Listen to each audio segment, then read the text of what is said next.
연예인들이 서로 교제하다가 이제 매스컴의 기사화가 되면은 그때 의례적으로 하는 말들이 있죠. 아직은 서로를 조금씩 알아가는 단계입니다. 지켜봐 주세요. 뭐 이런 멘트를 하는 것을 봅니다. 무슨 뜻이죠? 아직은 깊은 사랑이나 결혼의 단계가 아니라는 뜻이도 들리기도 하고, 또 반대로 보면은 언제든지 헤어질 수도 있는 그런 가벼운 관계다, 이렇게 말을 하는 것입니다. 그런데 여러분, 우리는 하나님과 어떤 관계입니까? 나는 하나님과 어떤 관계입니까? 진지하게 이 시간 한번 스스로에게 묻고 답을 한번 해봤으면 좋겠습니다. 나는 하나님과 어떤 관계에 있는가? 예수 믿은 지가 몇 년이 지났음에도 불구하고 아직 서서히 알아가는 그런 정도, 그런 관계입니까? 언제든지 헤어질 수도 있는 가벼운 관계입니까? 언제든지 다른 사람을 만날 수 있는 그런 가변적인 관계입니까? 한번 적어도 자기 자신 안에서 점검해 볼 수 있는 그런 기회가 되었으면 좋겠습니다. 그런데 하나님과 나 사이의 관계에 있어서 적어도 하나님은 확고하셔요. 하나님은 확고하십니다. 우리를 자녀로 부르시고 사단 앞에서 선포하셨어요. 사탄아, 이 사람들은 내 자녀라. 이 사람은 내 자녀라. 내가 자녀로 삼았노라. 선포하셨고, 그리고 출생신고, 호적신고까지 끝냈습니다.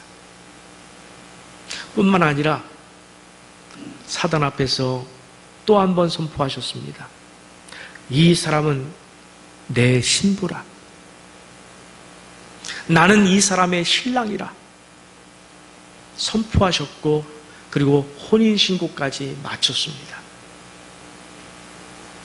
그런데도 우리는 온전히 하나님의 자녀와 신부로 사는 것에 대해서 부담스러워하고 미루거나 거부하거나, 그래서 아직도 나는 하나님과 조금씩 알아가는 사이입니다, 뭐 이렇게 변명이나 우기시겠습니까?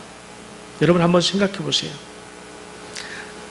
남자 쪽에서는 생명을 다해서 사랑하는데 여자 쪽에서는 거리를 두고 우리는 아직은 서로 알아가는 단계이고 언제든지 헤어질 수도 있는 단계입니다. 그렇게 말하면 남자 쪽에서 어떤 마음이 들겠어요? 나는 생명을 다해서 사랑하는데, 나는 전부를 다해서 사랑하는데 이 여자는 언제라도 떠날 준비를 하고 있고 언제라도 다른 사람을 사랑할 수 있다는 생각을 한다면 하나님 편에서 용납하지 않으신다, 그런 표현을 썼어요. 하나님은 용납하지 않으신다는 거예요. 응? 여러분, 심각한 문제 아닙니까? 내가 만약 그런 마음으로 하나님을 만나고 있는데 하나님께서 용납하지 않으신다, 그러면 심각한 거예요. 그렇지 않습니까? 하나님은 이미 우리를 위해서 자녀 삼으시고 출생신고, 우리말로 호적신고까지 끝내시고 아내 삼아서 혼인신고까지 끝냈는데, 그 신고 그렇게 삼아내기 위해서 십자가라고 하는, 자기 목숨을 내어주는 십자가라고 하는 그 참혹한 대가를 치르셨는데 우리는 자꾸만 하나님께서 우리에게 다가오시는 것에 대해서 부담스럽습니다. 부담스럽습니다. 이렇게 말한다면 그건 하나님과 올바른 관계가 될 수가 없죠. 하나님은 우리에게 모든 것을 거셨어요. 올인하셨어요. 그리고 약속을 하셨습니다. 그 약속은 절대로 취소될 수 없는 약속이에요. 절대로 변질될 수 없는 약속이에요. 그런데 우리에게 아직도 내게 다른 아버지, 하나님 말고 다른 아버지, 내가 의지할 다른 것, 다른 신랑에 대한 미련이 남아있다면, 그래서 언제라도 떠날 수 있는 그런 개연성을 두고 하나님을 만난다면 우리는 하나님을 잘못 알고 있는 거예요. 하나님을 잘못 알고 있는 거예요. PPT 한 장 넘겨주시겠습니까? 잘 보일지 모르겠습니다만 우주 공간 속에 태양과 지구, 저는 지난 주간에 영국 BBC 방송국에서 만든 The Earth, 지구라고 하는 다큐멘터리를 보면서 그 첫 장면에서 고꾸라지고 말았습니다. 이 광활한 우주의 별들 속에서 우리 표현이죠. 인간의 표현이죠. 지구가 공간에, 스페이스 우주 안에 이렇게 떠 있어요. 떠 있죠. 그리고 이 그림에는 나와 있지 않지만 달이 지구를 돌고 있어요. 그리고 저 멀리 태양이 달을 비추고 있고 지구를 비추고 있어요. 여러분 한번 생각해 보세요. 태양과 지구가 조금이라도 더 가까워지면, 조금이라도 더 멀어지면 어떻게 됩니까? 지구에 있는 모든 생물은 다 멸종해요. 다 타 죽거나 다 얼어 죽거나. 그런데 지금까지 저 텐션 관계는, 그 간격은 놀랍게도 1년 주기로 지구가 태양을 한 바퀴씩 돌면서 적당한 온도 속에서 우리에게 봄, 여름, 가을, 겨울을 줍니다. 달이 한 바퀴씩 돌면서 밤과 낮을 줍니다. 누가 하셨을까요? 누가 하고 있는 중일까요? 이 사진은 하나님의 창조 세계에 대한 억만분의 일도 지금 표현하지 못하고 있는 거예요. 저는 이 그림을 보면서 어떻게 이 그림을 보면서도 하나님의 창조를 믿지 않을 수가 있을까? 어떻게 안 믿을 수 있지? 어떻게 인정하지 않을 수 있지? 저는 혼자 정말 이 그림 속에서 흥분했어요. 감동이 왔어요. 하나님의 창조에 대해서. 여러분 지금 어디에 계시죠? 이 그림 안에? 이 지구 안에 있는 거 아니에요? 여러분 보이십니까? 안 보이잖아요. 하나님의 창조 세계를 전체적인 그림으로 볼 때에 우리는 얼마만한 존재일까요? 하나님의 창조 세계를 전체적인 그림으로, 이 우주, 끝도 모르는 이 우주 세계를 전체적으로 볼 때에 우리 지구 안에 있는 우리 인간은 지금 여기 제 손바닥에 세균이 있죠, 세균이. 그렇죠? 우리 정 집사님. 네, 정 집사님이 전문가야. 세균이 있어요. 보여요, 안 보여요? 안 보여요. 그 정도밖에 되지 않는 거예요. 아니, 그 정도도 안 되는 거예요. 우리의 존재라는 것이. 그런데 하나님께서 우리에게 그 창조 질서의 세계를 알려주셨다는 거예요. 밝혀주셨다는 겁니다.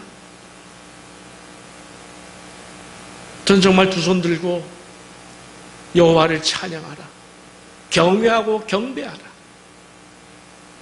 마음속에 심령 속에 가득 채워주시는 그 경외하고 경배하고 싶은 심령으로 가득 채워졌어요. 엎드리지 않을 수 없었어요. 성경은 이렇게 시작하고 있습니다. 창세기 1장 1절 태초에 하나님이 천지를 창조하시니라. 하나님이 자기 형상 곧 하나님의 형상대로 사람을 창조하시되 남자와 여자를 창조하셨고, 여러분, 하나님께서 인간을 비롯한 모든 세상을 창조하셨음을 여러분 믿으십니까? 믿으셔야 돼요. 믿으셔야 돼요. 저 그림만 봐도, 조금만 생각을 해도 창조 외에는 답이 없다는 것을 믿으셔야 돼요. 혹 믿지 못하시는 분들은, 혹 조금이라도 의혹을 가지고 계신 분들은 다른 이론이나 학설을 가져와 보세요. 이 광활한 우주, 끝도 모르는 우주, 반면에 우리 뒤뜰에 핀 들꽃의 그 꽃잎 하나, 우리 몸속에 흐르고 있는 이 피 한 방울, 우리 인간은 이것을 만들 수가 없어요. 설명할 수가 없어요.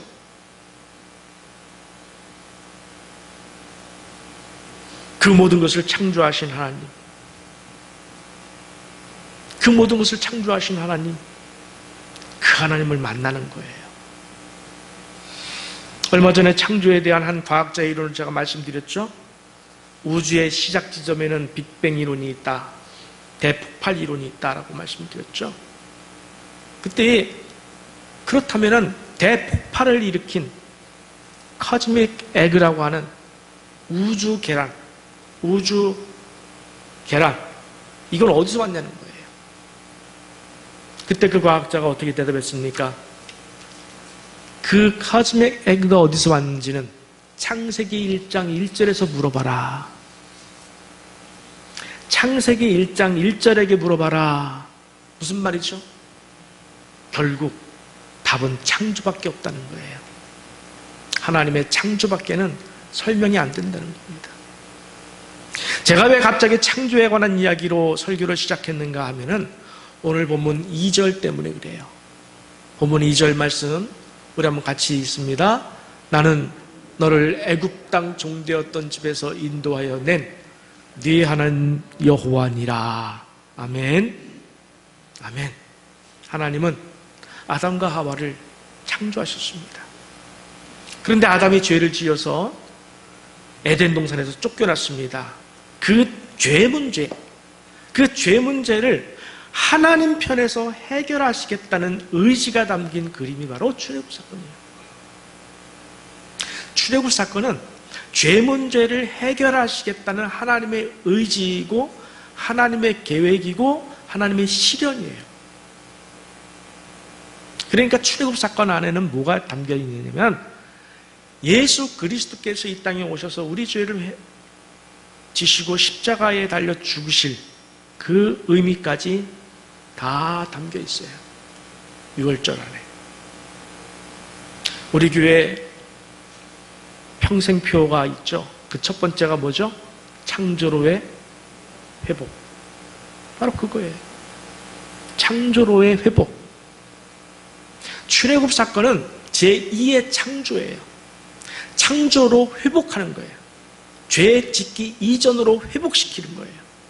그것을 목표로 하고 있는 거예요. 그래서 예수 그리스도에 대한 예표, 표적을 우리에게 주는 것입니다. 하나님은 자기 백성들에게 십계명을 주기에 앞서서 그 창조의 관계, 구원의 관계, 하나님과 우리의 관계를 먼저 설정해 놓고 있는 거예요. 관계를 설정해 놓고 있어요. 무슨 관계라고요? 내가 너를 창조했다. 내가 너를 구원했다. 애굽에서 구원했다. 내가 너를 죄에서 구원했다. 그러니 너는 내 것이라. 내 아들이고 내 신부라. 아멘이십니까? 우리와 하나님은 이제 만나서 서서히 알아가는 단계, 앞으로 깨질 수도 있는 관계, 그것이 아니라 창조 때부터 이미 설정되어서 절대로 깨질 수 없는,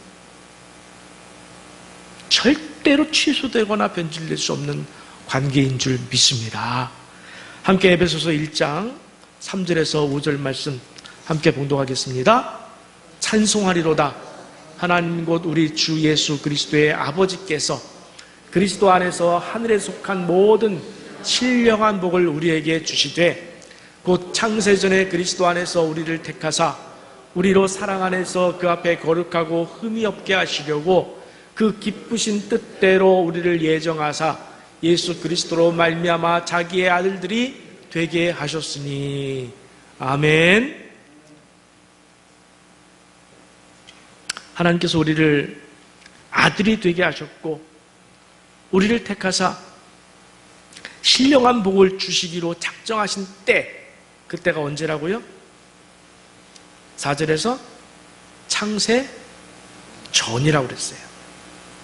하나님께서 우리를 아신 때는, 작정하신 때는 창세 전이라고 했습니다. 우리가 어머니 태중에 만들어지기도 전에 하나님은 이미 우리를 택하셨고 우리를 자녀 삼으셨고 우리를 신부 삼으셨던 거예요. 그런데도 불구하고 우리는 자꾸 미련이 남아서 다른 내가 의지할 아버지, 내가 사랑할 다른 신랑, 그것 때문에 하나님께 거리를 두고 하나님과 온전히 친밀하게 우리가 살아내지 못한다면 하나님 그것을 미움으로 간주하셔서 죄를 갚으시겠다는 겁니다. 미움으로 간주하셔서 죄를 갚으시겠다. 전 너무 무서워요. 하나님의 그 미움으로 간주하신다. 여러분, 하나님께 미움받고 싶으십니까? 절대로 받고 싶은 사람은 없겠지만은 절대로 간과해서는 안 되는 거예요. 하나님은 이렇게 내가 너를 창조했고 내가 너를 구원했다라는 사실을 선포하면서 그리고 나서 오늘 십계명을 주시는데, 우리가 꼭 기억해야 될 사실이 하나 있습니다. 십계명은 하나님께서 우리에게 주신 부탁이나 조언이 아니에요. 우리가 거부할 수 있는 어떤 것이 아니라 무엇입니까? 무엇을 하라. 명령이에요. 명령입니다. 군대에서 상사가 밑에 사람에게 내리는 명령입니다. 목숨을 걸고 지켜야 할 명령입니다. 절대 명령이에요. 너는 나 외에 다른 신을 내게 두지 말라. 너를 위하여 새긴 우상을 만들지 말고 어떤 형상도 만들지 말며 절하지 말며 섬기지 말라. 너는 내 하나님 여호와의 이름을 망령되게 부르지 말라. 명령이에요. 우리가 토를 달 수 있는, 거부할 수 있는 것이 아니에요. 절대적인 명령이라. 우리는 여호와 앞에 다른 것을 주인으로 의지하면, 여러분, 첫 번째, 너는 나 외에 다른 신을 내게 두지 말라. 두지 말라. 이게 뭐냐? 의지하지 말라는 거예요. 응? 다른 것을 주인으로 의지하면 절대로 안 되는 거예요. 무엇보다 나를 의지하는 사람들이 많아요. 예수를 믿는다고 하면서도 삶의 현장 속에서는 나를 의지해. 나. 그래서 여전히 내 마음대로, 내 식대로 하나님과의 관계를 이어가려는 태도가 있습니다. 여러분, 하나님과 우리와의 관계는 어떠해야 된다고 누가 정했을까요? 우리가 서로 알아가면서 만들어가는 관계입니까? 아니라고 그랬죠. 이미 창세 전에 하나님은 우리를 택하셨어요. 우리를 자녀 삼으셨어요. 그래서 하나님과 우리와의 관계를 만드셨어요. 정하셨어요. 그것이 뭡니까? 바로 이 성경이에요. 하나님과 우리와의 관계는 하나님이 만드시는 거예요. 왜? 우리는 하나님 앞에 제대로 반응할 수 없어요. 죄인이기 때문에. 청년들이 남자와 여자가 만나서는 서로가 알아가는 단계 관계를 만들어갈 수도 있지만 절대자 신이신 하나님 앞에서 우리와의 관계는 하나님이 만드신 것이에요. 우리는 다만 순종할 뿐이라. 우리는 다만 순종할 뿐이라. 그래서 하나님은 하나님의 존재에 대해서 다르게 어떤 모양이라든지 다른 이름이라든지 조금이라도 비슷하지만 다르게 용납하지 않으신다는 거예요. 전에 그런 표현 말씀드렸잖아요. 자기 아내한테 여보, 내가 당신 99.9% 사랑해. 그런데 0.1%는 옆집 여자를 내가 사랑해. 이해해 줄 수 있지? 그 이해해 주는 여자가 어디 있어요? 하나님은 그런 사랑을 우리에게 원하시는 거예요. 100%. 절대적인 사랑. 절대적인 사랑. 그래서 어떻게 사랑하라고 그랬습니까? 하나님을 마음을 다하고 목숨을 다하고 뜻을 다하고 힘, 재물을 다하고 그렇게 사랑하라고 했어요. 사랑하라고 그랬어요. 그러면 해야 하는 거예요. 해야 하는 거예요. 하나님의 이름을 망령되게 부르지 말라고 그랬죠. 무슨 말이죠? 하나님의 이름을 헛되게 부르지 말라는 거예요. 헛되게, 아무렇게나 가볍게. 응? 입술로는 주여, 주여 그렇게 불러놓고 마음속으로는 다른 것을 예수보다 우선시해서 하나님을 뒷전으로 밀어내면 그게 바로 하나님의 이름을 망령되게 부르는 거예요. 응? 이 시간에도 두 손 높이 들고 하나님을 찬양해요. 하나님을 찬양해요. 주는 나의 왕이시고 주는 나의 주인이시고 찬양해요. 그리고 나가서는 내 마음의 사랑을 다른 것에게 줬다면 그 찬양했던 그것이 망령된 거예요. 망령된 거예요. 어떤 사람을 향해서 나는 예수보다는 당신에게 도움을 구합니다. 호소하며 내 인생의 어려운 문제를 하나님에게 호소를 해야 되는데 기도해야 되는데 그러지 아니하고 그렇지 못하고 온전히 하나님만 바라봐야 되는데 그렇지 못하고 사람에게 누군가에게 의지해서 구한다면 그 또한 망령되게 하나님의 이름을 부르는 거예요. 물질이나 명예여 주님보다 나는 내 인생을 네게 걸겠다.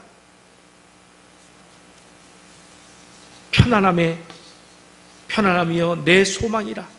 내 소망이라. 여러분 망령된 거예요.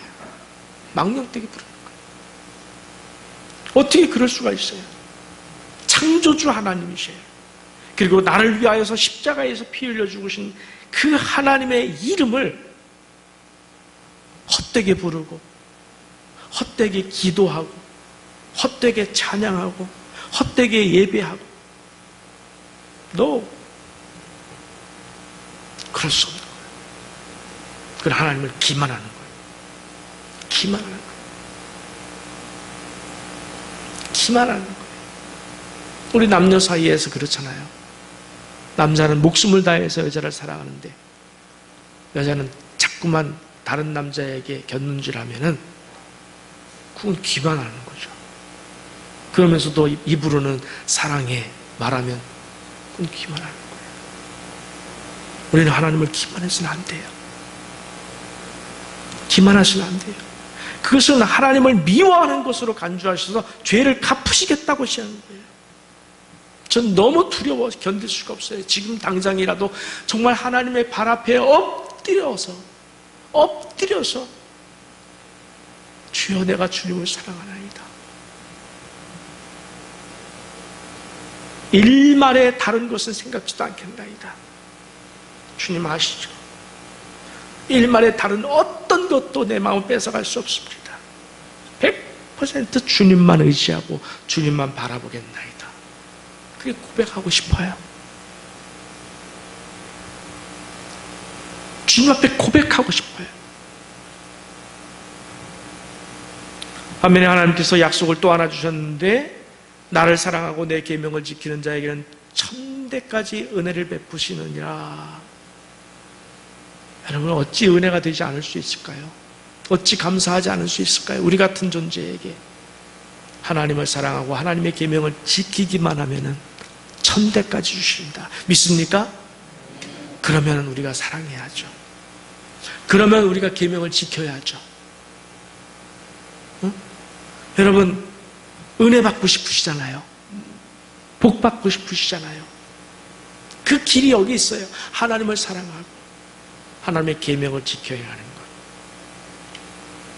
다윗이 이것을 누렸지 않습니까? 다윗. 일찍이 왕으로 기름 부음을 받았습니다. 그러나 현재 왕은 누구죠? 사울이에요.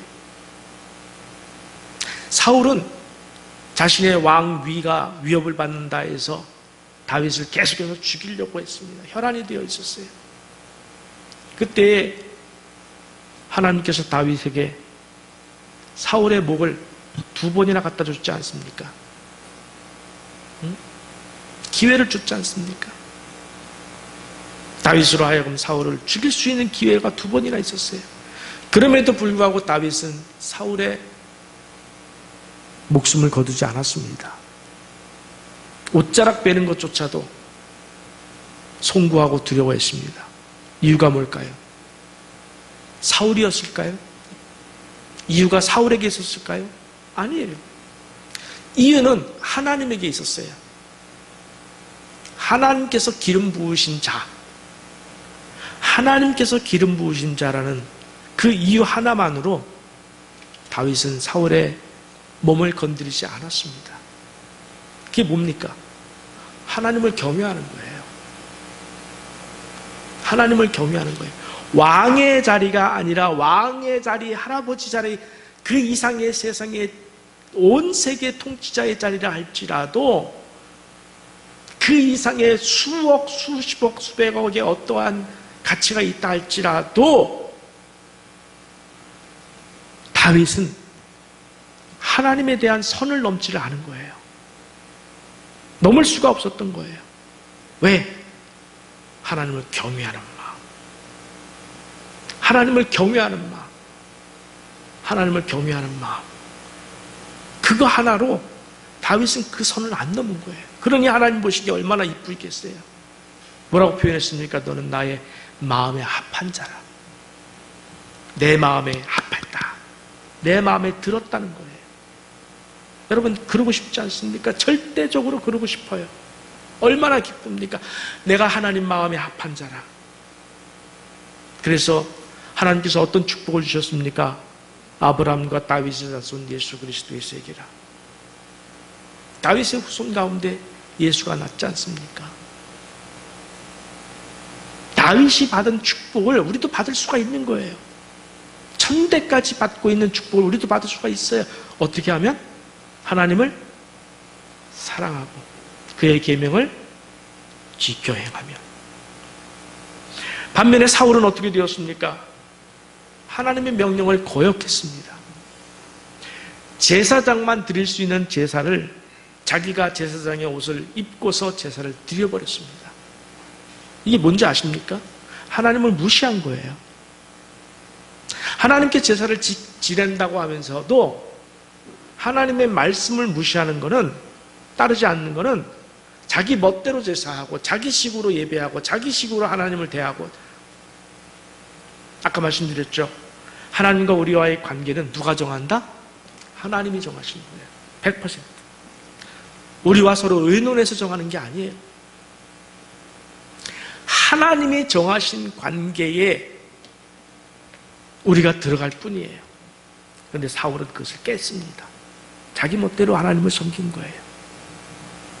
두 번째로 하나님께서 아말렉 왕을 죽이라 했는데 그 명령을 또 거역했습니다. 말씀을 거역했어요. 그때 하나님께서 뭐라고 그러셨습니까? 하나님의 명령을 거역한 사울에게 뭐라고 했습니까? 순종이 제사보다 낫고 듣는 것이 수양의 기름보다 낫다. 우리가 지금 예배를 드리고 있습니다만 이 예배보다 더 중요한 것은 순종이에요. 이 예배가 하찮은 것이라는 얘기가 아니라 순종에 빠진 예배는 가짜라는 거예요. 가짜라는 거예요. 기도와 찬양과 예배 가운데 하나님께 대한 순종, 말씀에 대한 순종에 빠지면 가짜라는 겁니다. 아무리 기도를 드린다 할지라도, 아무리 주의 이름을 부르고 기도를 한다 할지라도 하나님을 경외하는 마음 없이, 인정하는 마음 없이 찬양하는 그런다 할지라도 그 마음속에 하나님을 경외하고 엎드리지 않으면 그건 가짜예요. 가짜 예배예요. 여러분에게 두려움 주고 싶은 마음 없어요. 반대로 이제 길이 열렸습니다. 이제 알게 되었습니다. 아, 진짜 예배, 진짜 찬양, 진짜 기도를 올려드릴 수 있는 길이 열렸어요. 그건 뭡니까? 100%. 100% 내가 하나님을 사랑하고 마음을 다하고 목숨을 다하고 뜻을 다하고 힘을 다해서 내가 주 앞에 순종하겠나이다. 나는 주밖에 없습니다. 100% 주만 경외하나이다. 내 식으로 하나님을 섬기는 것을 그만두겠나이다. 이제는 말씀대로만 살겠나이다. 말씀에 순종하겠나이다. 말씀에 의지하겠나이다. 그렇게 우리가 고백할 때에 하나님께서 우리의 기도를 받으실 것이고 우리의 찬양을 받으실 것이고 우리의 올려드리는 예배를 받으시라 천대까지 하나님께서 여러분에게 복을 주실 줄 믿으시기 바랍니다.